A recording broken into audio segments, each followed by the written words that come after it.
Selamat datang di Olen TV dan selamat bergabung untuk mendengarkan afirmasi positif. Semoga dengan adanya video ini masuk di beranda Anda bisa memberikan pengetahuan bagi kita semua, bagi jiwa-jiwa terpilih. Dengarkanlah uraian ini, semoga menjadi pengetahuan. Pada pembahasan kali ini, pikiran yang meditatif. Orang-orang yang sering terkejut ketika menemukan bahwa meditasi itu sulit.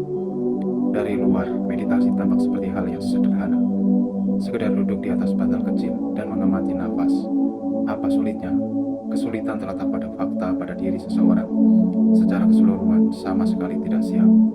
Pikiran, indera-indera, dan perasaan-perasaan kita terbiasa untuk digunakan untuk berdagang di pasar, yaitu dunia tempat kita tinggal. Namun meditasi tidak dapat dilakukan di pasar. Itu tidak mungkin. Tidak ada yang dapat dibeli atau diperdagangkan atau diatur dalam meditasi. Namun sikap kebanyakan orang tetap sama seperti biasanya, dan sikap seperti itu tidak akan berhasil. Kita perlu kesabaran dengan diri kita sendiri. Dibutuhkan waktu untuk berubah sampai titik di mana meditasi sebenarnya merupakan suatu keadaan pikiran. Tersedia setiap saat karena pasar tidak lagi penting. Pasar tidak sekedar berarti pergi belanja. Pasar berarti segala sesuatu yang dilakukan di dunia.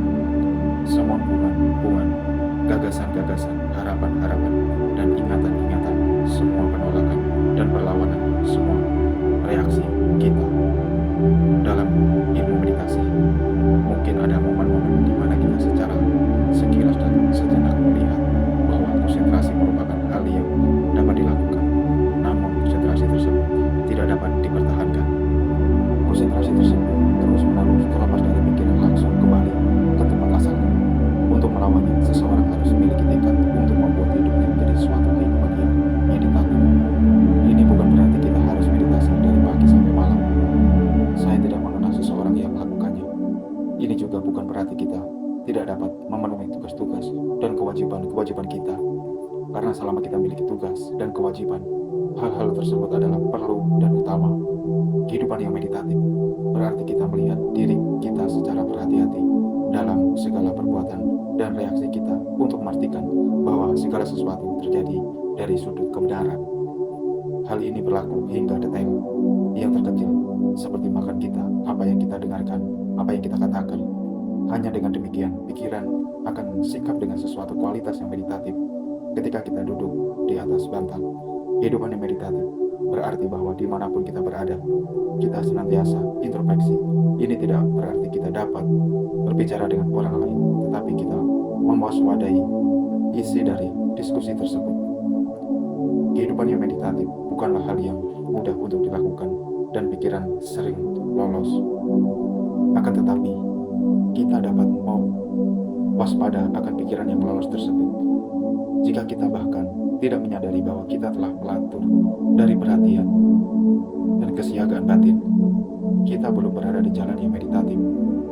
Jika pikiran kita memiliki kualitas kebenaran yang mapan di dalamnya, maka meditasi memiliki peluang yang baik.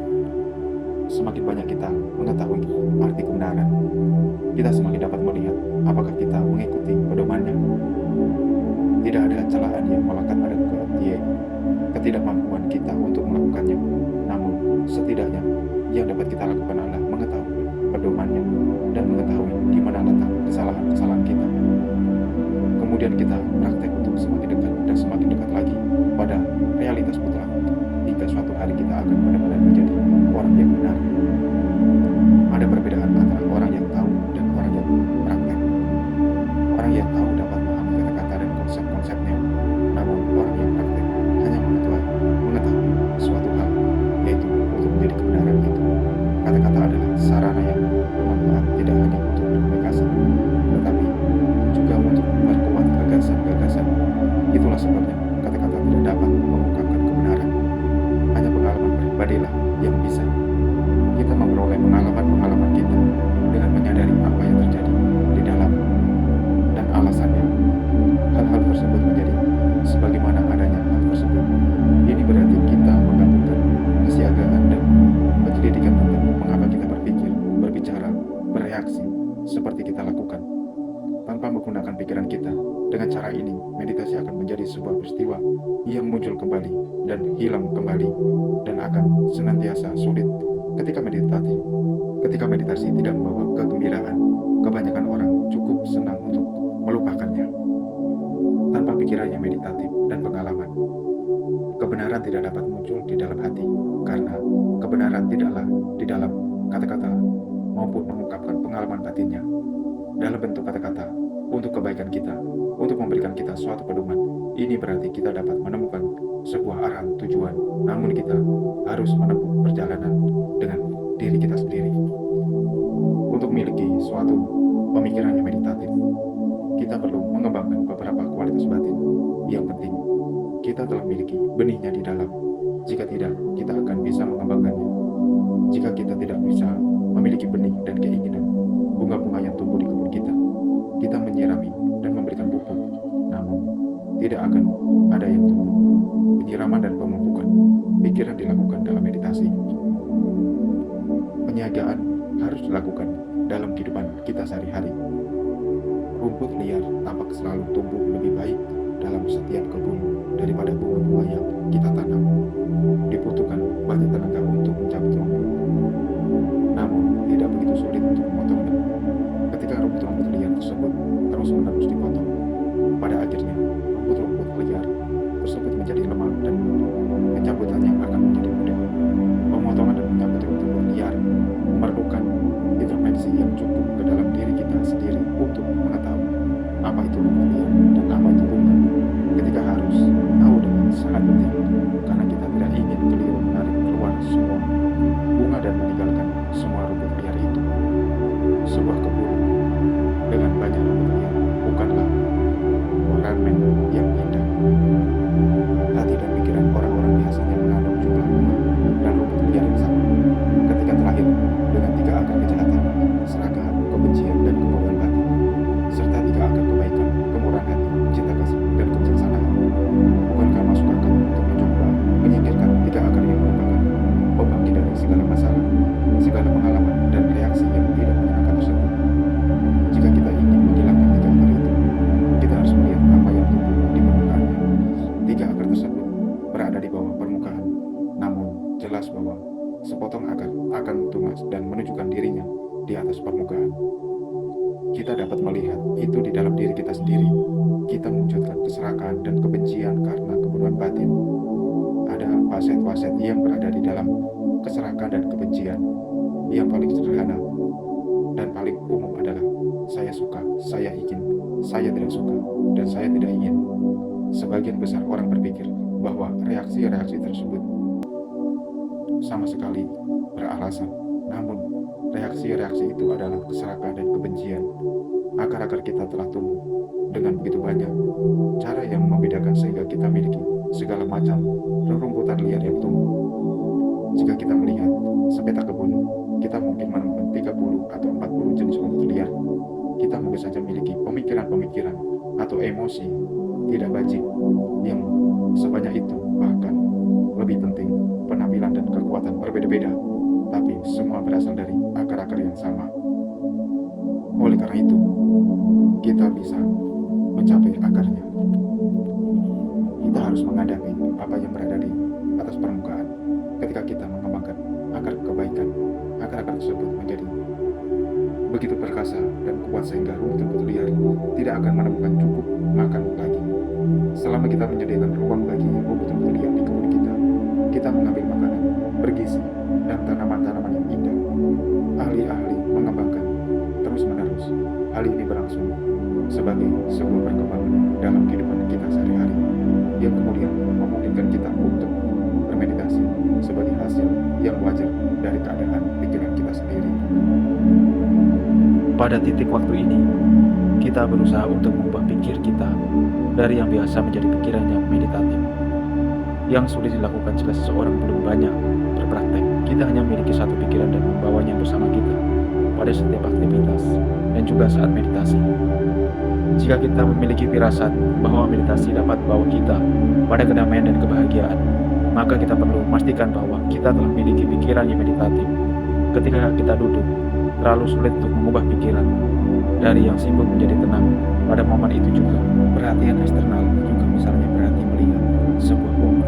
Sebagai contoh, dengan cara yang sama, sekali baru, bukan dengan pemikiran-pemikiran yang biasa seperti itu, yang indah atau saya suka yang ini di kebun saya, melainkan perhatikan bahwa ada daun-daun yang hidup dan mati, bahwa ada tanaman-tanaman yang sedang tumbuh, yang dewasa, dan yang sedang sekarat.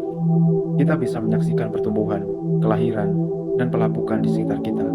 Kita dapat memahami nafsu keinginan dengan sangat jelas, dengan perhatikan semut-semut, nyamuk-nyamuk, anjing-anjing. Kita tidak perlu melihat mereka sebagai pengganggu, namun sebagai guru.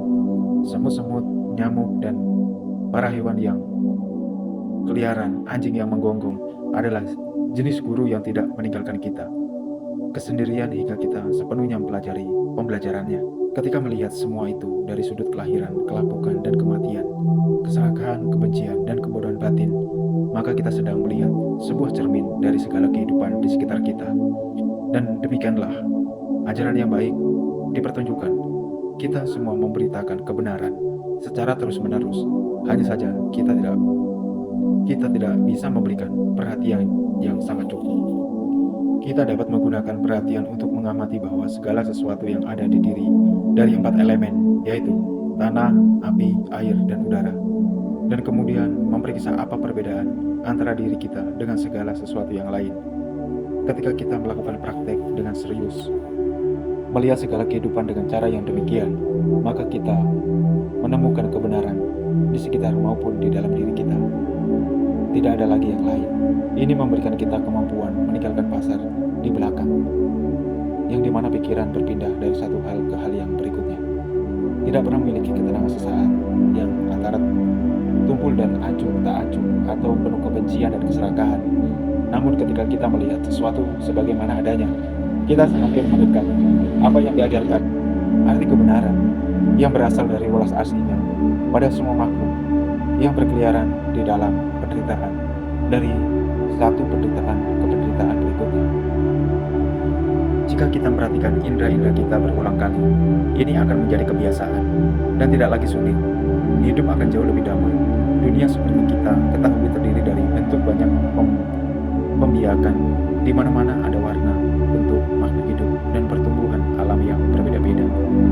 Setiap spesies pohon memiliki ratusan spesies alam berkembang biak. Kita semua melihat perbedaan itu. Jika kita tidak menjaga indera kita, perkembangbiakan di dunia ini akan tetap membuat kita terpikat dari kehidupannya. Ada terlalu banyak hal untuk dilihat, dilakukan, diketahui, dan diberi reaksi. Oleh karena itu, tidak ada akhir untuk semua itu. Ketika lebih baik berhenti dan menggali ke dalam diri kita sendiri. Sebagai penutup, sebuah pemikiran yang meditatif dicapai melalui perhatian, pemahaman yang jelas, dan pemenang indera. Ketika aspek praktek ini dilakukan di dalam kehidupan sehari-hari, maka hasilnya adalah sebuah kedamaian, keharmonisan, dan meditasi kita akan selalu berkembang. Terima kasih yang sudah mendengarkan.